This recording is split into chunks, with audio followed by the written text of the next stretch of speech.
Today I'll help you download, install and set up the PPSSPP emulator, using which you can play any PlayStation portable game on your Windows 11, Windows 10 or Windows 7 PC. Towards the end of the video, I will also share some important settings that will help your games run in up to 4K resolution. The first thing that you gotta do is visit the official PPSSP website, which is linked in the description of this video. Once you are on the website, you will see the latest version of the PSP emulator, which at the time of recording this video is version 1.17.1. Now here you can simply download the PPSSP emulator using the download button, or you can purchase the PPSSP Gold version. Now there's no difference between the standard and Gold version. However, if you want to support the developers of this emulator, feel free to check out the Gold version. I will go ahead and download the free version. Since you are on Windows, select the PPSSPP installer and download it.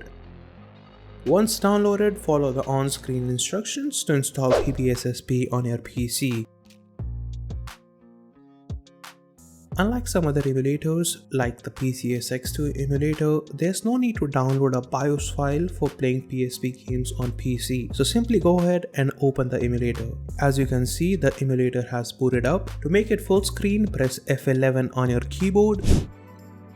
The first thing we need to do is locate and add the PSP games. So go ahead and do that.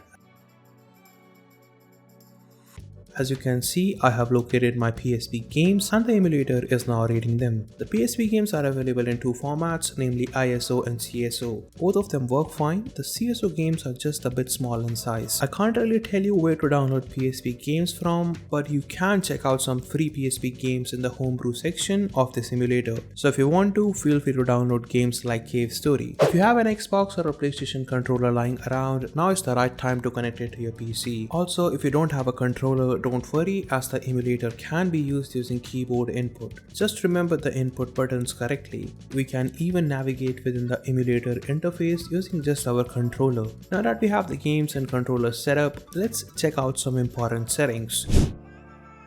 The first important setting is back end. If your PC or laptop has a dedicated GPU, like in my case I have an RTX 4070 installed in this PC, I will change the back end to OpenGL. When you do that, the emulator will restart and that's completely normal.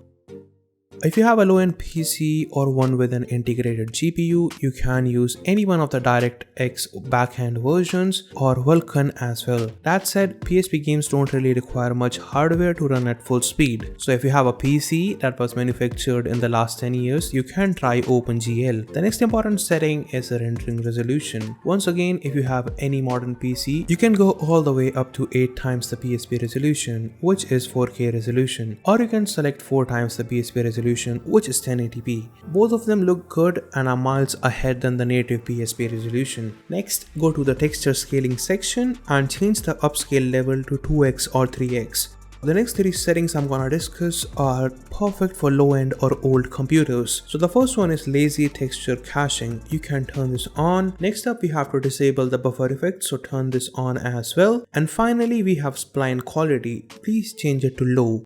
These 3 settings will ensure that your PSP games run flawlessly even on low-end systems. But if there's still some problem, go to frame skipping and select any number between 1 to 8. So start with 1, test the performance and work your way up to 8. Only use frame skipping if the 3 settings I shared earlier don't work for you. Also, at the end of the settings menu, turn on show FPS and show speed. This way you can monitor the performance of the games. And that's pretty much it. You can now boot up your PSP game and play them on your PC. If this video helped you in any way, then feel free to drop a like, take it easy, and I will see you soon. But this vision, I can change. Perhaps it is a vision best left unchanged. There is more to this than you know. Please.